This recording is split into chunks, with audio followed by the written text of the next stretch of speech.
Et si une preuve existait que Jésus est Dieu, sans faire appel à la foi? Explorons cette idée à travers différents domaines, la religion, la science, et l'espace. Flavius Joseph, historien juif né vers 37 après Jésus-Christ et mort vers 100 après Jésus-Christ, est surtout connu pour ses œuvres sur l'histoire des Juifs, notamment les Antiquités judaïques et la guerre des Juifs. Dans les Antiquités judaïques, rédigées vers 93 à 94 après Jésus-Christ, il mentionne Jésus dans 2 passages différents. Le plus célèbre de ces passages est connu sous le nom de Testimonium Flavianum. Cependant, ce passage a fait l'objet de débats parmi les historiens en raison de soupçons de modification par des scribes chrétiens au fil des siècles. Voici la version traditionnelle du Testimonium Flavianum. En ce temps-là apparaissait Jésus, un homme sage, si tant est qu'on puisse l'appeler un homme, car il accomplissait des œuvres étonnantes. Il était le Christ. Lorsque Pilate, sur la dénonciation des principaux de notre nation, l'eut condamné à la croix, ceux qui l'avaient aimé dès le commencement ne cessèrent pas de lui être attachés. Car il leur apparut vivant le 3e jour, selon ce qu'avaient annoncé les divins prophètes. Et le nombre de ceux qui, de gré ou de force, reçurent sa doctrine ne fit que s'accroître. Voilà ce qu'il en est du Christ. Bien que d'autres prophètes aient accompli des miracles, Jésus est-il unique en tant que figure spirituelle revenue sur terre après la mort? Voyons cela maintenant du point de vue d'un non-croyant. Tacite, un des plus grands historiens romains, a écrit les Annales, une œuvre couvrant la période des empereurs de Tibère à Néron, de 14 à 68 après Jésus-Christ. Dans cette œuvre, Tacite mentionne brièvement Christus en rapport avec les événements qui ont suivi l'incendie de Rome en 64 après Jésus-Christ, sous Néron. Ce passage est souvent cité comme l'une des rares références non chrétiennes contemporaines à Jésus. Voici un extrait des Annales 15e. 44e. Néron accusa faussement ceux que le peuple appelait chrétiens, et il infligea à ces gens d'horribles tortures. Ce nom vient de Christ, qui, sous le règne de Tibère, fut exécuté par le procurateur Ponce Pilate. Ce mouvement pernicieux, après avoir été réprimé pendant un temps, se répandit de nouveau, non seulement en Judée, d'où venait ce mal, mais aussi à Rome, où toutes les horreurs et les ignominies du monde entier viennent converger et trouver des adeptes. Pourquoi ce passage est-il historiquement important? Il est significatif pour plusieurs raisons.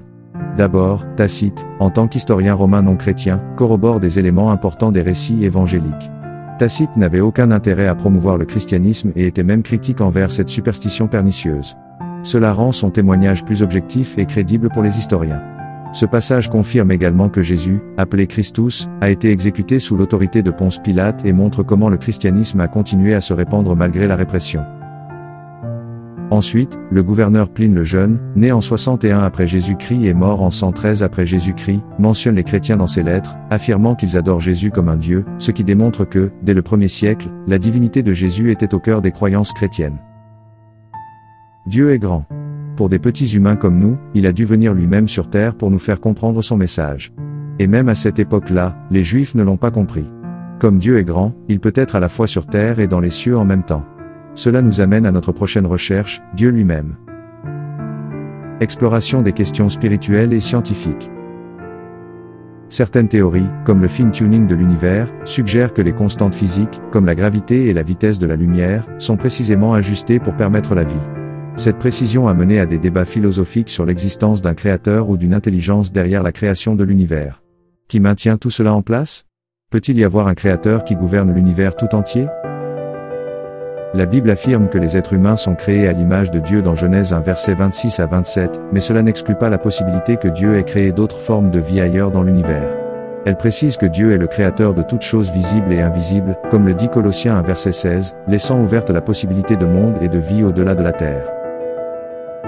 Vie extraterrestre et spiritualité. Si des êtres intelligents existent ailleurs, cela soulèverait des questions théologiques importantes.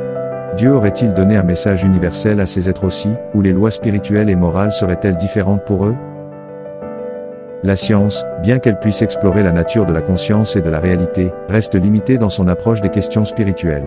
Par exemple, la conscience et l'âme, ainsi que la vie après la mort, sont encore mal comprises par la science, laissant ces sujets à l'intersection de la philosophie et de la théologie. En conclusion, la science et la foi peuvent se croiser sur certaines questions, mais elles fonctionnent souvent dans des domaines distincts. Nous aimerions connaître vos points de vue sur ces sujets fascinants, alors partagez vos réflexions dans les commentaires. Merci de suivre cette série de réflexions sur Dieu, la science et la foi. À bientôt pour une nouvelle exploration.